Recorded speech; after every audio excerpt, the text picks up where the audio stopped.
I divorced my husband because he cheated on me 2 years ago. He had an affair with my younger sister. They even sent me an invitation to their wedding. My mother also said she would attend the ceremony, which made me feel like she betrayed me too. Then she told me, "I'll do something fun, just wait and see." My name is Kelly, and I had a plan to punish them both. My husband and I worked at the same company, and I was his boss. He was a bit unreliable, but he was sincere and friendly. I was responsible for his training and teaching him the job. At first, he was nervous about the new work, but we gradually grew close. One day he asked me, "Helen, are you free on our next day off?" I was surprised but thrilled to see how confident he was outside the office, which made my heart skip a beat. After that, we often went out together. After 3 months of dating, he asked me, "Kelly, will you be my girlfriend?" He had become very good at his job and was praised by other bosses. When he got promoted and transferred to a different department, he proposed to me, "Kelly, will you marry me?" I happily agreed. My parents and younger sister Lauren immediately liked Scott, and our wedding went smoothly. Lauren, who was the same age as Scott, got along well with him right away. She often said, "You are so lucky to marry such a kind man like Scott." And it looks like people at work have high expectations for him. Lauren had just broken up with her boyfriend and seemed to be yearning for marriage, constantly expressing how jealous she was of me after our wedding. I kept working and taking care of household chores, supporting Scott both at work and in our personal lives. At least I thought I was supporting him. About a year after our marriage, he started coming home later and later, and we hardly ever had dinner together. "Scott, we haven't talked about work lately. Is everything okay?" I asked. "Nothing's wrong," he replied. "But you've been coming home late every day. If there's anything I can do to help." "There isn't," he said, sounding annoyed. He used to talk to me about everything, but lately he seemed irritated when I brought up work. On his days off, he'd either sleep all day, claiming he was tired, or go out to clear his head. Feeling that we hadn't been spending any quality time together, I made a suggestion to Scott. "Hey Scott, how about we go to a spa together during next month's holiday? My sister recommended a place to us." "A spa, huh?" "Yes, it's a place where we can heal our body and mind from daily stresses at work," I explained. He seemed busy, so I made a hotel reservation with the spa for him. 1 week before the spa trip, I asked, "Scott, what time should we leave the house next week?" "Huh? Oh, is the spa trip next week? I forgot to mention, I have to go on a business trip next weekend." "What? But you've known about the spa trip for quite some time." "Well, it's work, so it can't be helped," he said. "Right, I see." Scott's department seemed to be busier than ever with frequent business trips. I had no choice but to give up this time as well. As always, Scott left early in the morning for his business trip.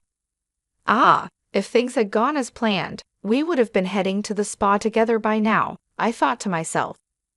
While I was feeling down, I got a phone call from the hotel where I had made a reservation.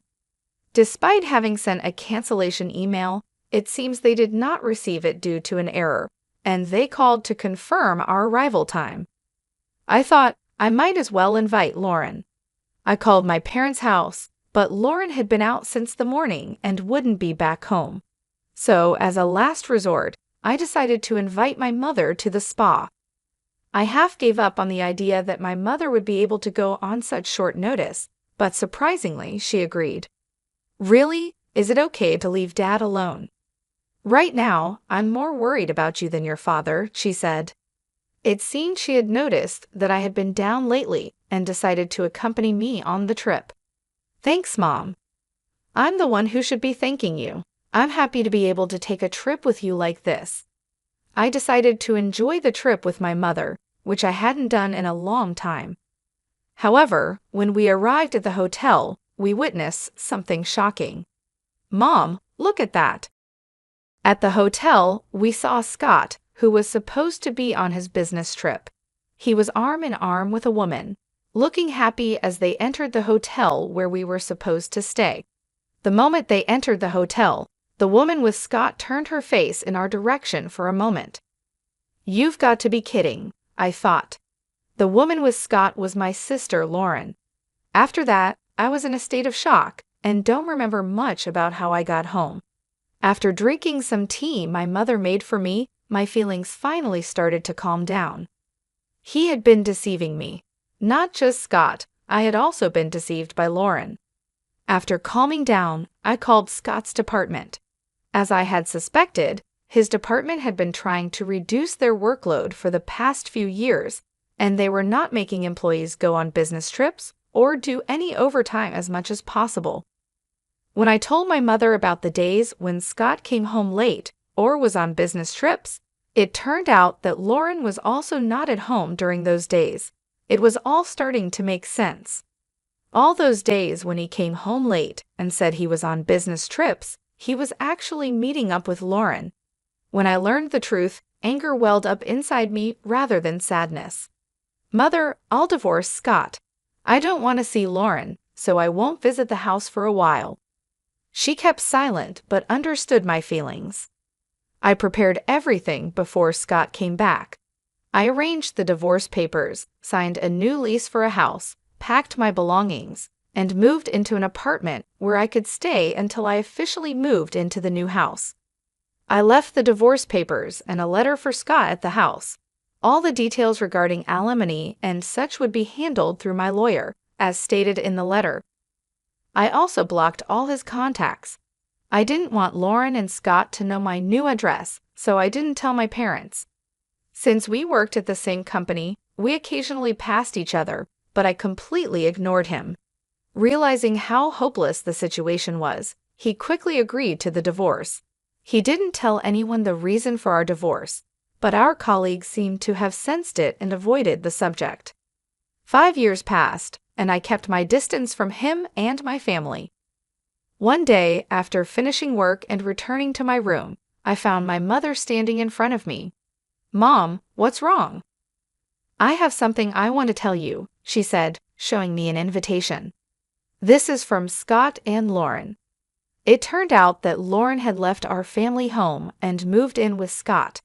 I thought they might get married, but never expected them to have a wedding ceremony and invite our parents. "So, Mom, are you going?" "Of course I am," she replied. "I see," I said, feeling like I was the only one who couldn't forgive them. They must have known this, which is why they invited only our parents to the wedding. I had no right to say anything since I had distanced myself from both Scott and my parents. Seeing me depressed, my mother smiled. "Don't worry, I'm not going because I forgive them. Just you wait and watch." On the day of the wedding, my mother called me through a video call. "I don't want to see their faces," I said, about to hang up. But I remembered my mother's words and kept the call connected. The screen showed a slideshow that was being presented. The MC began introducing the slides. This slideshow was made by the bride's mother. She gathered photos from her beloved daughter's birth to the present and created this slideshow. I was surprised that my mother, who wasn't good with technology, could create such a slideshow. It brought back a feeling of depression inside me. "Mom, you did this much for Lauren?" But in the next moment, I was captivated by the screen. This isn't Lauren. The slideshow started with a photo of me when I was born. The MC continued, "So cute." There's a resemblance to Lauren somehow. As the guests watched with a relaxed atmosphere, Lauren's expression stiffened. The MC continued, "Since she was young, the bride has always been devoted to her family. She was a diligent student and succeeded in entering her desired university. After starting her job, she became a very reliable employee at the company." Lauren's friends and colleagues, who knew about her student days and workplace, began to buzz with excitement. "Huh? Is that a photo from the welcome party at University N? Lauren didn't go to such a good university, did she? Hey, isn't that a photo from the company's welcome party? Wait a minute. Looking closely, it's completely different. Wait, if this isn't Lauren." Scott also seemed to have noticed. "What the hell is this? This isn't Lauren." The MC, unaware of the bride and groom's pale faces, continued to advance the slides. And then she met the groom, Scott, at the company. According to the bride's mother, she initially taught and trained the groom as his instructor. Then the two got married. What followed were photos from my wedding with Scott. The MC couldn't hide their confusion. Realizing something was wrong, the MC got quiet. At that moment, my mother took the stage and grabbed the microphone. "From here on, I'll take over and explain," she said smoothly while changing the slides. Even after marriage, my daughter supported him in both personal and professional aspects. However, due to how busy Scott got, he couldn't find any time for her. So my daughter planned a spa trip to help relieve his stress. "Wait, please," Lauren said, her face pale, and Scott made frantic attempts to stop my mother, but she continued with the slides. The next photo showed Scott and Lauren entering the spa hotel together, looking very close to each other. Finally, the bride and groom appeared in the photos, and both the MC and the guests fell silent. Scott and Lauren looked even more pale. But Scott declined the trip planned by my daughter due to a business trip. He said it couldn't be helped, my mother said, her voice steady and strong. He had to go on a business trip for work, so my daughter invited me to the spa. That's where we saw his affair. When my mother said those words, everyone started to talk and buzz about what she had revealed. "Huh? An affair? And this wedding is for Lauren and Scott, right? Could it be that this wedding is based on their affair?" To answer the guests' questions, my mother continued slowly. "Scott swore to marry my beloved daughter Kelly and make her happy, but instead he betrayed her. To make matters worse, he cheated on Kelly with her own sister, Lauren." "Mother, stop it already. Today is my wedding day. Why won't you celebrate my happiness?" Lauren cried as she tried to stop our mother. Still, my mother coldly looked at Lauren and said, "I have always wished for your happiness, but you've ruined it first." Kelly always considered not only herself, but also the happiness of her family. What about you, Lauren? Have you ever thought about how much Kelly would be hurt by your actions? "Well, she always seems so happy. It's not fair," Lauren responded. "So instead of being happy for your family, you just got jealous, huh?" my mother asked. "Mother-in-law, please stop. She is your precious daughter too, right? If that's the case, can't you celebrate our new beginning? Why are you doing this?" Scott pleaded. "I don't want to become a family with someone as dishonest as you. I saw it clearly at today's ceremony. If you really intend to start something with Lauren, why didn't you invite a single person from your own company? If you're going to have such a grand ceremony, shouldn't you apologize to Kelly? It's selfish to invite me and her father to the wedding without making any effort like that." "But Kelly has been ignoring me all this time," Scott protested. "Of course she has, after what you've done. It's only natural," my mother replied. "But that's all in the past, isn't it?" Scott argued. "Do you think her wounds will heal in just 5 years? Do you think you can regain our trust in such a short time?" "Don't be ridiculous," my mother said. After those words, my mother angrily left the venue with my father. I could hear my mother's voice from the cell phone. "The reason for your divorce? Did you see that, Kelly?" "Yes," I replied. "I'm sorry for reminding you of painful things," she said. "I just can't stand seeing those two acts like nothing happened. No thank you, I feel relieved. It's like you said everything I wanted to say." "That's right, Kelly, you always keep everything to yourself. I thought it was too kind of you not to tell your colleagues the reason for your divorce." After that, my mother sent me the recording of her conversation with Scott during the wedding. As my mother said, even if time passes, it's not easy to forget. Moreover, Scott showed no signs of remorse, calling it a thing of the past. I decided to start my second life by giving Scott a proper punishment. I chose to do it during his presentation at the company. It was open to volunteers from various departments, so I quickly signed up and entered the conference. When it was Scott's turn, his supervisor, unaware of his remarriage, said, "Scott, you seem even more motivated today because you just got married." "Yes, I will do my best for my family," he replied happily. He should have known I was in the room, but he didn't. I became even more determined and played the recorded audio I received from my mother.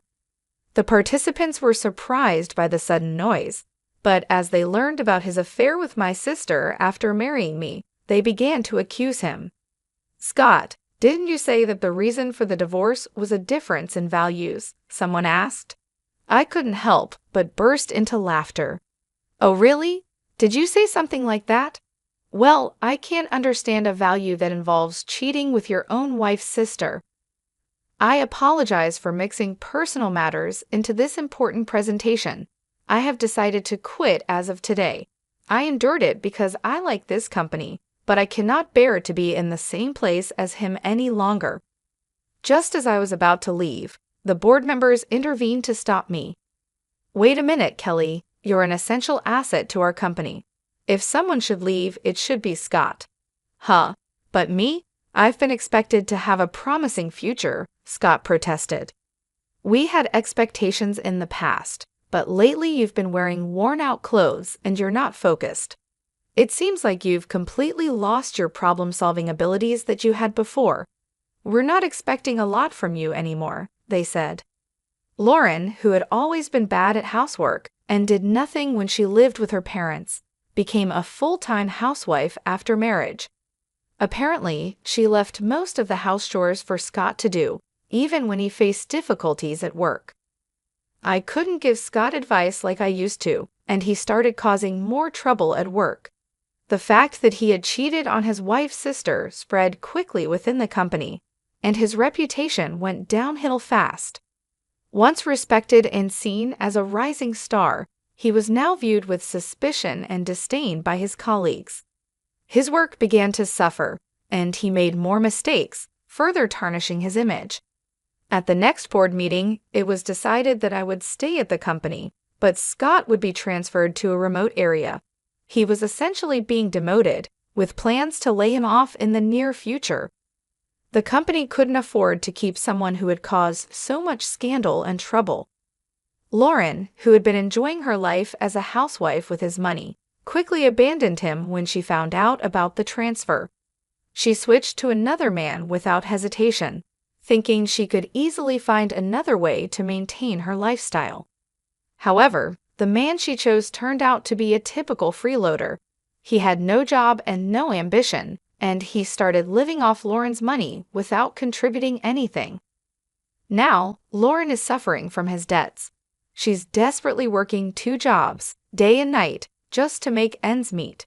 She's exhausted and miserable, a far cry from the carefree life she had envisioned. She had thought she could escape the consequences of her actions by moving on quickly, but reality hit her hard.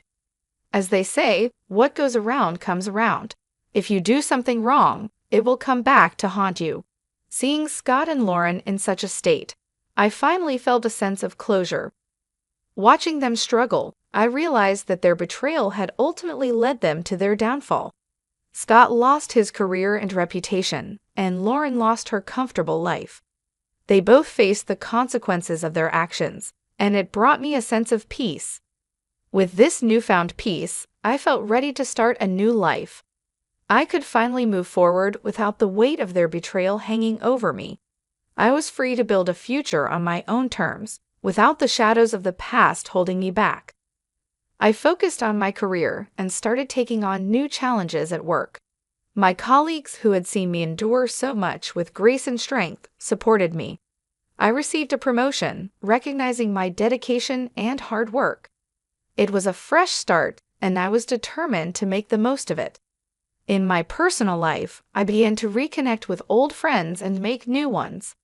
I joined a local community group and started volunteering, finding joy in helping others. These activities helped me rebuild my confidence and reminded me of the goodness in people. I also took time for self-care, exploring hobbies I had neglected during my marriage. I started painting again, a passion I had always loved but had put aside. The creative process was therapeutic, allowing me to express my emotions and find healing. Eventually, I even opened my heart to the possibility of love again. I went on dates, met new people, and learned to trust again. It wasn't easy, but I knew that not everyone was like Scott and Lauren. There were good, honest people out there, and I deserved happiness. As the years went by, I found myself happier and more fulfilled than I had ever been. The pain of the past had faded, replaced by the joy of new experiences and the satisfaction of personal growth. Scott and Lauren were distant memories, reminders of lessons learned but no longer sources of pain. Their lives, on the other hand, continued to be marked by the consequences of their actions. Scott never recovered his career, moving from one low-paying job to another. Lauren remained trapped in a cycle of financial struggle, her new partner's debts dragging her down. In the end, I realized that true happiness comes from living with integrity and kindness. Betrayal and deceit bring only temporary satisfaction, followed by long-term suffering. I chose to live my life with honesty and compassion, and in doing so, I found the peace and happiness I had been seeking all along.